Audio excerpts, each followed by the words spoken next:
different personal statements, but it's all about finding out who you are as a person and why you want to do medicine, right? That's all it is, right? Why do you want to do medicine, and who are you in this whole thing? And you can approach it any one of different ways. Since those two are the main elements, you want to really inquire, why do I really want to do medicine? Why? I know it sounds simple, right? But as I told you, some people actually will write this statement because they think we just want to hear what lab they went into and how they went to this hospital and whatnot, and they miss the point. No, we actually want to find out why you want to do medicine. That's why. So you want to think about your why. Why do you want to do medicine? And reflect on exposures you've had. It could be even with your own family member, but just how it impacted you and why you want to do this. And then the other thing, if you're able, is tell us a bit about yourself via that why. Because the why, it's your passion, right? We want you to be passionate about why you're doing it, and your why may be different. Everybody's why is a little different. Some people like scientific inquiry, others like helping people, others like systems, others just like it's too varied. I've seen many whys, and each of them is stunning in its own way. But the key thing is to focus on the why and then build from there. There is no secret sauce to this standing out, right? Again, you go back to the fundamental question, will this person be a good medical student? Will they be a good doctor? And one thing I didn't mention about the experiences, but talking about standing out, I'll mention it here. It's what we call the checkboxy thing. So I don't know how to explain it, but we can look at someone's experience and tell they're checking boxes. The committee members say, oh, that's a checkbox. They're just checking boxes. Oh, I did my 200 hours of clinical, I did my research here, I volunteered at a homeless shelter all in a 6-month period just to get that out of the way. We can tell. The opposite of that is someone with a deep invested interest in something.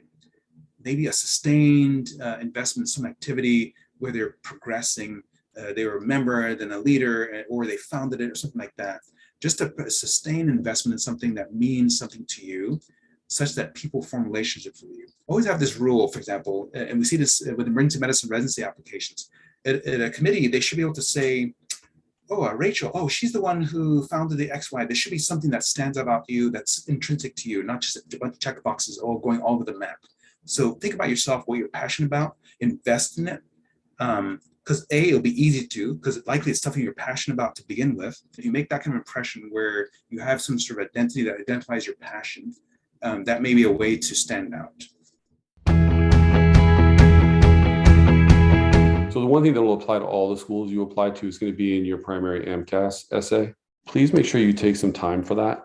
If you think carefully about why you want to go into medicine and who it is you are trying to serve and why you want to serve them in those populations, writing a good personal statement that truly reflects the ideas behind that, and if you have the experiences in your life that have taught you that, then I think that your ability to demonstrate that emotional maturity should come through in your primary essay, your AMCAS essay. Write that personal statement with the intent that everybody's going to look at it and they're going to pour over it with great detail. It is your opportunity to talk about why medicine, your journey to medicine, and what you plan to do with it.